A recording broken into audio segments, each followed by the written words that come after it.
Today, we're going to talk about one of those metrics that can really make or break your ROI in lead gen. And no, it's not conversion rates. It's not your cost per lead, although both of those metrics really do matter. But this metric that we're going to be talking about, it's contact rates. Here's how I think about it. If your contact rates are low, then your conversion rates and your CPLs don't really matter because nobody's getting on the phone and actually selling anything to the lead. Low contact rates lead to unhappy lead buyers and unhappy clients and poor retention rates that ultimately negatively impacts your business. I'm not here to be all doom and gloom. That's just the reality of the situation. And that's why we're going to be talking today all about how to improve your contact rates so you can keep your clients or your lead buyers happy. And so this way you can make more money, whether you are selling leads as a lead seller or you're an agency. First, since there's so many terms thrown around in the marketing space, let's just make sure we're on the same page. What do I mean by contact rates? Well, simply talking about what happens after the lead clicks submit. Does the lead pick up the phone? And when they pick up the phone, do they actually want to hear from the person who's calling them? And like all things in marketing, you can assign a formula to figure out contact rates. And I'm sure some people really love to make this complicated because that's lead gen for you, but I like to keep things simple. So the way that I think about contact rates and the formula that I use is super simple. Contact rates equals the number of contactable leads divided by the attempts times 100. So think about it this way. If you were to call 100 of your leads and 20 of those people answer, you're running at about a 20% contact rate. And in some industries, that's actually pretty standard. But obviously, no matter what industry you're in, you want that number to be as high as possible because more contacts equals more opportunities to drive more revenue. And who doesn't like more revenue? So we obviously want that contact rate number to be up as high as possible. It will never be 100%, but the higher we can get it, the better. So that's why we're about to dive into the 3 things that you can do to start increasing your contact rates. And before I dive into it, it's worth noting that none of what I'm sharing with you today is theory. Everything that I'm showing with you today is based on what's working for the top lead generators and performance marketers over at leadcapture.io. When it comes to contact rates, there's actually a ton that you can do. But to keep this video short, I'm just focusing on the top 3 things that I see working right now outside of the generic advice like follow up as soon as possible, follow up fast, be on top of your lead. Of course you have to do that stuff. So let's just dive into some of the things that I see working the best. Being number 1, verify that the lead actually gave you a real phone number.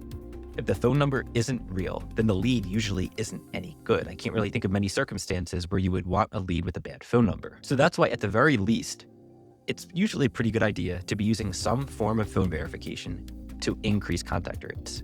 Now, phone verification itself doesn't guarantee that the lead is actually going to answer, but it does filter out your spam, your low intent leads, and all of the garbage that ultimately drains your resources and the time and morale of whoever is following up.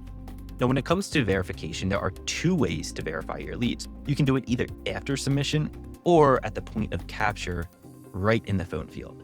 I personally recommend doing it right in the phone field, so that way it is a seamless process and you can get all of these clean verified leads into your backend CRM or lead distribution tool, whatever tool you're using. Inside Lead Capture, we offer what we call OTP phone verification. Here's what that looks like.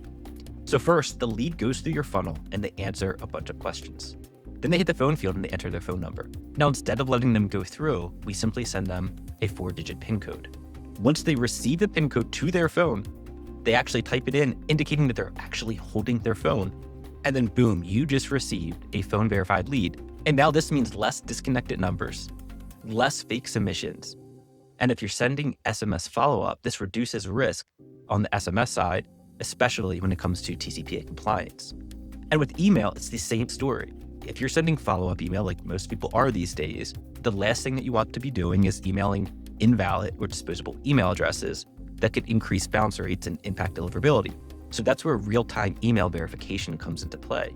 And check this out. In Lead Capture, it works pretty much the same way as the phone verification, except it happens in real time right inside the field. So as the prospect begins to enter their email address, we're doing real-time lookups and making sure that there is actually a reachable address before the prospect is allowed to click submit.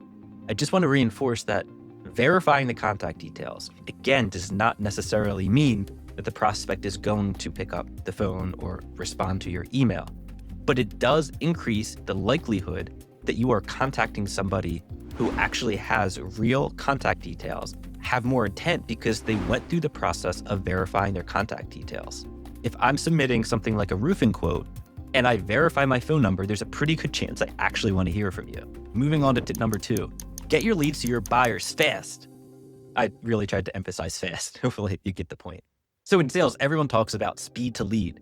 I think I even talked a little bit about it at the beginning of the video and said that's generic advice that everybody will give you. And I'm not saying that there's anything wrong with that advice. You should be following up fast. But I think we have to dig a little bit deeper here, because I noticed in lead gen, the top lead generators and performance marketers think about this a little bit differently. They are also obsessing over how many seconds, and I mean seconds, it takes for a lead to go from the lead form or from their funnel to their lead buyer or their prospect or into their backend system. So we're not quite talking about the point of follow-up. We're talking about getting the lead from point A to point B so somebody can follow up. Because if that point is broken, and if the lead isn't getting too fast enough into the backend system where all the follow-up is happening, then that's actually impacting your ability to follow up fast. And ideally, this transfer from the lead posting from your funnel into your systems needs to happen in seconds, not minutes. In fact, maybe even microseconds, depending upon your industry, your business, and then the volume of leads that you're dealing with. And tying this to contact rates, if your system slows down, or if it's taking too long for your leads to post into your systems where the follow-up happens, there's a pretty good chance that that is going to impact contact rates and you're going to see contact rates drop.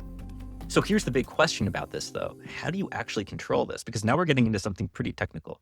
Well, this is where your infrastructure must be on point and everything must be seamless. Your lead form to your CRM to your distribution tool, everything must be lightning fast, and typically it helps to use as little tools as possible. For example, if you can get your lead to go from your lead form straight into your CRM or lead distribution tool instead of having some sort of middleware like a Zapier or Make in the middle, that does sometimes make a difference, especially when you reach huge volumes. Number 3, make it crystal clear who's going to be following up with a lead. People answer calls from names that they already recognize. So you can increase your chances of having higher contact rates by making it really obvious who the lead should expect to hear from before they actually hear from them. And there's 2 easy places to do this. First, within your compliance text. And yes, people actually read that. So inside lead capture, you can insert the name of the company, or if you're in insurance or mortgage, the name of the agent or loan officer who's going to be following up with the actual lead. The second big place to do this, and this is where I see the top performers really separating themselves, is going the extra mile and showing who's going to be following up with the lead right on the thank you page. And this is really where the magic happens. Here's the perfect thank you page framework for you to use. First, the moment that your lead clicks submit, the best practice here is to redirect the lead to a different page.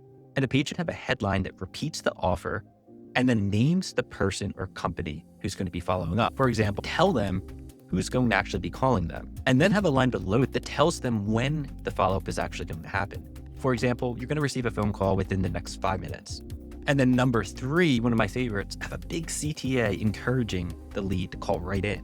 This is a great way to increase your inbound call rates. So you can essentially go from having a cold lead, go through your funnel and submit, to hitting the thank you page, where you can build more trust, reconfirm the offer, and then actually have them call in to your lead buyer or your client.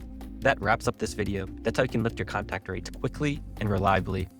Just as a quick summary, verify your phone numbers and your email addresses, deliver leads instantly to your backend tools and whoever's going to be following up, and then tell your leads exactly who's going to be following up with them. And if you got any value from this video, please hit like and subscribe. I'll see you next time.